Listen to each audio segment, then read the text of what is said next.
Salut à tous et bienvenue chez les Assoiffés de Ciné. Alors aujourd'hui, on va vous donner notre avis sur le film Glass. J'avais beaucoup aimé Incassable et j'avais adoré Split. Alors autant vous dire que je l'attendais celui-là. Ah oui, d'ailleurs, à force de l'attendre, elle commençait à faire des trucs chelous dans l'appart.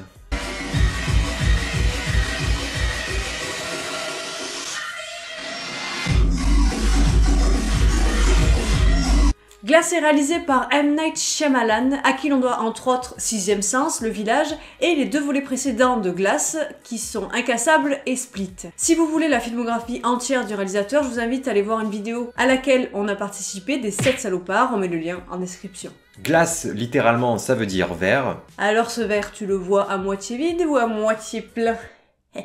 Est-ce qu'il se boit bien ce verre? Non mais tu vas arrêter tout de suite avec les jeux de mots parce que moi ça me glace le sang. Alors pour donner mon avis concrètement, j'ai beaucoup aimé ce film. Bon déjà je ne pouvais être que charmée parce que la moitié du film se passe en huis clos en hôpital psychiatrique et en plus ça parle de comics, donc la psychologie plus les super-héros, moi je kiffe totalement. Cette œuvre reste dans la continuité de Split que je considère comme un chef-d'œuvre, donc je n'ai plus qu'apprécier. Même si j'ai préféré Split parce que le huis clos est le plus profond et qu'il y avait l'originalité de l'arrivée du personnage qui surprenait, mais j'ai quand même bien kiffé celui-là. Pour ma part, j'ai moi aussi bien aimé ce film, même si j'ai préféré les deux premiers volets de cette trilogie. Mon film préféré de Shyamalan étant Split. La croyance est le thème central de cette œuvre, comme dans tous les films de Shyamalan d'ailleurs. Cette fois-ci, c'est le surnaturel, les super-héros qui sont remis en question, et comme les personnages, on doute de leur existence. C'est ça qui est plutôt original. Par contre, j'ai pas été aussi hypé comme j'ai pu l'être devant Incassable, et j'ai pas autant frissonné comme j'ai pu frissonner devant Split. Mais le sujet central de Glass reste intéressant. Les trois acteurs principaux sont excellents, mais celui qui crève l'écran, c'est James McAvoy. Ce mec est brillant, il a un talent, c'est vraiment époustouflant. S'il a pas un Oscar pour ça, franchement, why? Malheureusement, on s'est dit la même chose pour Split et il a pas eu une seule nomination. Ah, il a bien été boudé, ouais. Comme je l'ai dit, j'ai préféré Split et en fait c'est parce qu'on avait la découverte du personnage qui était vraiment fascinante. Mais dans ce film-là, on rencontre vraiment toutes les personnalités et c'est plus abouti, plus approfondi. Sérieusement, c'est un régal de voir les passages d'une personnalité à une autre. C'est d'une puissance, ce mec est un génie quoi. Il exécute une grande prouesse d'acteur sur ce film.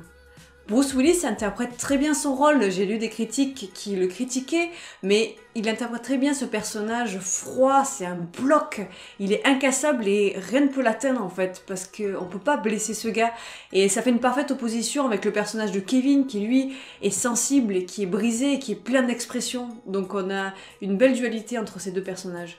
Par contre, est-ce qu'il y aurait Monsieur Glass dans votre film Glass ? Parce qu'on le voit pas beaucoup, hein, notamment dans les 3 premiers quarts d'heure du film. Pour un film qui porte son nom... Ce film va apporter une vraie réflexion sur le bien et le mal, entre les gens normaux et les gens brisés.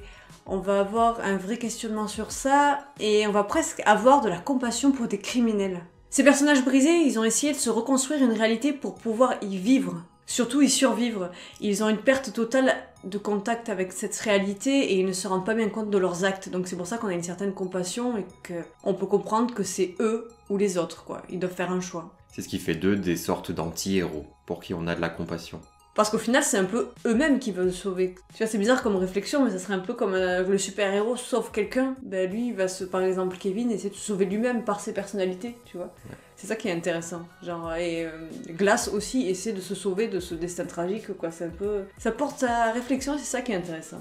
On a une mise en scène de Shyamalan qui est satisfaisante dans la lignée des 2 premiers volets, avec une esthétique très clean, une musique qui fait plaisir avec le thème de Split qui revient.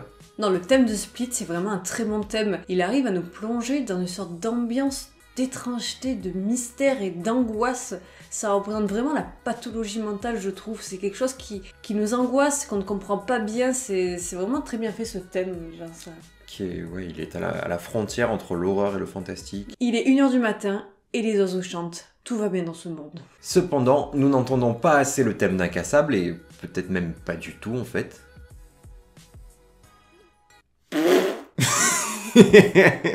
Merci beaucoup. Bon, c'est un film qui a été surcuté et qui à la base faisait plus de 3 heures. Et les films de Shyamalan étant déjà très lents, je peux comprendre ça. Aura-t-on droit à une version longue? Pourquoi pas, mais ça risque d'être encore plus lent. Hein. Une version longue de la longueur. Alors là, moi, une version de 3 heures, je la prends direct. Et encore plus de Patricia, encore plus d'Edwig. Je suis preneuse. Ouais, une version longue, ça serait cool. Ce réalisateur a quand même réussi à créer son univers à lui de super-héros, de comics, et c'est pas commun, alors juste pour ça, je dis bravo. Il apparaît une nouvelle fois dans son film en caméo, et même son caméo fait le lien avec les 2 premiers volets, donc c'est plutôt habile. Tu trouves pas ça habile, toi? Habile, Bill, habile, habile, Bill, habile, habile, Bill, habile, habile, Bill, Toi, habile. plus jamais je te pose une question. Il y a des défauts dont on va parler dans la partie spoilers, il y a des maladresses, des incohérences, mais dans la globalité, c'est une saga qui reste bien menée et très bonne. Il manque un peu de profondeur et d'originalité, mais ça reste du grand cinéma. Si vous n'avez pas vu Incassable et Split, voyez-les avant d'aller voir Glass. On va maintenant passer à la partie spoilers. Bon, tout d'abord, il faut que je le dise, j'ai eu un énorme fou rire quand Edwig, il tape dans le store, là, dans la rue, et qu'il se barre en courant après. J'étais morte. Ce personnage est drôlissime dans ce film, il était déjà dans Split, mais là, il m'a tué dans ce film. Il est énorme. Comme vous le savez, Incassable a introduit un petit peu les films de super-héros réalistes, mais est-on dans une saga si réaliste que ça, au final? Je ne pense pas. J'ai beaucoup aimé la scène de l'entretien qui se passe dans une salle aux couleurs rosées que l'on peut voir dans la bande-annonce. Moi aussi, j'aime beaucoup le rosé. Elle est très intéressante parce que pendant cette scène, on va voir que l'utilisation des traumatismes et leur exploration est très bien menée.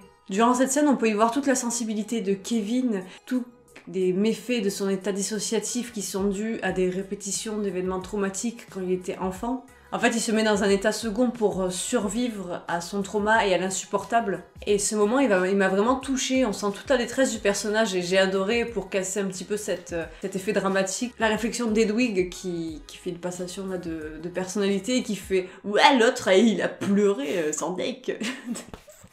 C'était magique ce moment. On passe son temps à douter, tels les personnages, telles les personnes souffrant d'une pathologie forte. Comme dans le film Le Village de Shyamalan, on retrouve tout ce questionnement autour des événements surnaturels et cette grande peur autour de la bête. Pendant la scène où David sauve les pom-pom girls et qui se retrouvent face à la bête, j'ai vraiment vécu le même moment que dans le film Le Village de Shyamalan où Bryce Dallas Howard se retrouve dans la forêt face à la bête elle aussi. Shyamalan vient encore nous interroger sur la théorie stricte, la croyance, la foi, les doutes sur nous-mêmes et sur nos capacités. Ce doute de pouvoir affronter les choses dans la vie réelle. Il y a même un doute sur l'existence même des personnages dans la fiction. Le scénario nous amène à un twist, comme souvent avec Shyamalan, et ça reste cohérent, car cet internement forcé de nos 3 protagonistes est quand même assez improbable au départ, et donc il y avait forcément une société secrète anti-super-héros qui se cachait derrière tout ça. C'est très plaisant d'analyser ces 3 personnages qui ont des points communs, ils ont tous subi un traumatisme étant enfants, et aussi de voir les différentes voies qu'ils ont pu emprunter, ce qui a fait qu'ils ont été plutôt du côté du bien ou du côté du mal. Honnêtement, j'ai été assez surpris par la fin, je m'attendais pas à ce que les 3 personnages meurent. J'ai bien aimé la fin, mais franchement, le twist, c'est pas un twist de fou. Mais après, c'est vrai qu'à notre époque, on est un petit peu gourmande d'une fin vraiment qui nous retourne le cerveau, qui nous fait waouh comme ça, alors qu'on en demande peut-être un peu trop, quoi, je trouve. Alors que même les petits twists comme ça, ben, on est un peu déçus, mais je pense que ça vient aussi de nous. Mais c'est une fin qui ouvre de nombreuses possibilités, notamment en termes de suite potentielle, puisque même si nos 3 personnages sont morts, maintenant on sait que les super-héros existent, et donc pourquoi pas, il pourrait y en avoir d'autres. Oui, et que cette société ne pourra plus les arrêter maintenant, parce qu'il va y avoir un contrôle médiatique, on va dire, et des gens, donc ils vont pouvoir exister. Peut-être que c'était le début de Marvel en fait, genre c'est à partir de là que les super-héros ont pu commencer à exister. Bah, c'est ce que dit la mère d'Elijah d'ailleurs, ce n'est que le commencement, l'origine story du comics. Mais bon, la fin ça va parce que moi j'ai eu peur que ça finisse sur les 3 personnages alignés avec la musique.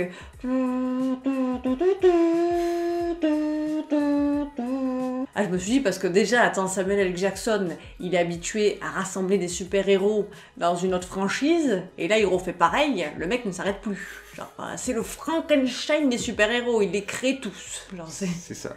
Incroyable. Maintenant, entre nous, le combat entre David Dunn et Kevin, c'est juste le combat de 2 chauves qui se battent pour savoir qui a le plus beau crâne. Ouais, on dirait un peu 2 kékés qui se battent à la fête foraine quand même, hein, genre en mode ouais, le sang t'es mort. Le sang t'es mort, que t'es pas super-héros.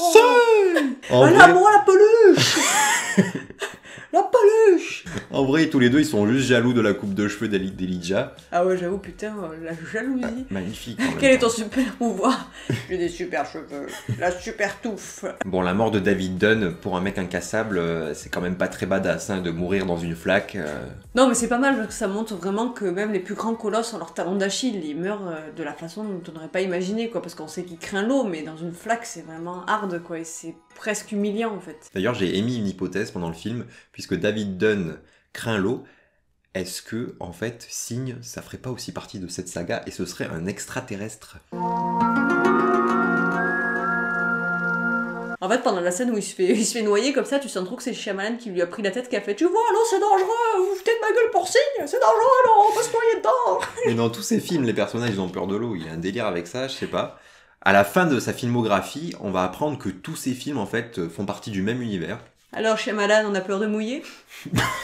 Ah, moi j'ai beaucoup aimé l'histoire d'amitié ou d'amour, hein, selon Hedwig, on est sortis ensemble, entre Kevin et Casey, parce que je trouve qu'ils font un petit couple adorable de petits tarés. C'est vraiment intéressant comme elle arrive à ramener Kevin à la réalité parce qu'elle comble un besoin d'amour et d'affection dont il manque terriblement. Que ce soit avec sa relation avec Casey ou avec le rappel de son traumatisme, il commence à avoir un certain retour à la réalité, puis Glass arrive et le replonge dans sa pathologie en nourrissant son délire. Nous allons maintenant lui attribuer une note, et c'est unanime pour nous deux, ce sera la note de 15 sur 20. Pour conclure, c'est une bonne suite, mais ça restera quand même pour moi le moins bon film de cette trilogie.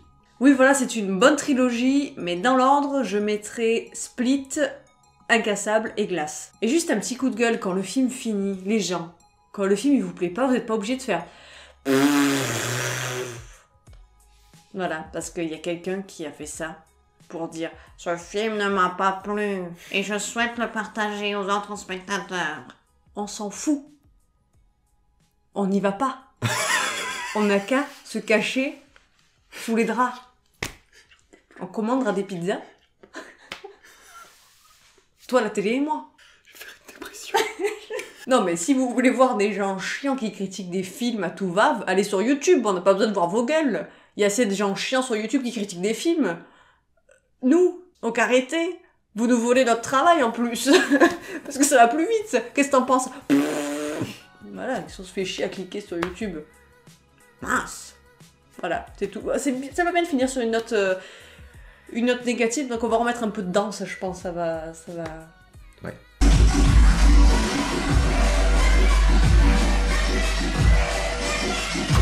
Sur ce, dissociez-vous bien, on vous fait des poutou-poutou et on va finir notre petite tasse. Abonnez-vous et n'oubliez pas surtout de lâcher un pouce bleu.